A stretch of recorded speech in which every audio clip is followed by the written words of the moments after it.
mal, n'oublie jamais que Shaitan fera tout, surtout quand tu es jeune, pour t'égarer. Parce qu'il se dit, si je rate maintenant, ça sera difficile après.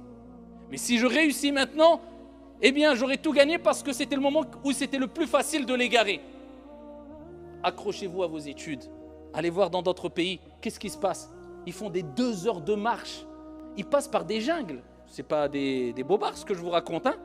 Allez voir même dans des pays du Maghreb, comment ils galèrent pour arriver dans une classe quand c'est l'hiver. Il n'y a pas de chauffage, comme ici. Et les études, ce n'est pas le confort qu'on a aujourd'hui. Et la gratuité que vous pouvez avoir. Et les aides que vous pouvez avoir. S'ils avaient ça, mais ça ne serait pas des médecins, des chirurgiens. Mais ça serait... Mais là, aujourd'hui, quand on voit des jeunes qui sont juste au lycée, on est content. Ah, Bada, il a été jusqu'au lycée. Vous imaginez, la barre, elle a été mise où? Les Arabes ont inventé les chiffres, ils ont inventé le zéro. Nous, aujourd'hui, illa man rahimallah, sauf à celui à qui Allah a fait miséricorde, on a l'impression qu'on n'a pas passé la barre des zéros. Et je ne veux pas faire, la communauté égarée, il n'y a pas de bien dans la communauté. Non, il y a un grand bien dans la communauté. Chez les musulmans, chez les gens de manière générale, tu trouveras du bien et du mal. Mais c'est une réalité.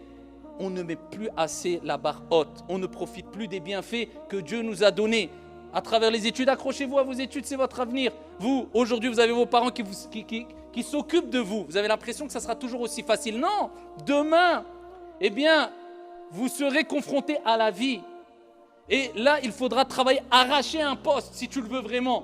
On ne va pas tout te servir sur un plateau. Réfléchis, tu as 2-3 ans pour te donner à fond et pour prendre un bon envol.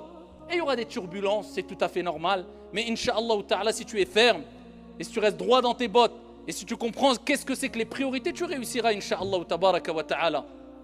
Accroche-toi à ta prière. La félicité, elle est aussi dans la religion bien sûr. Elle est dans ta prière, dans ta relation avec Dieu. On a été créé pour vivre, s'épanouir, pour s'amuser, pour être sociable, mais pour et surtout pour pour adorer notre Seigneur tabaraka wa ta'ala.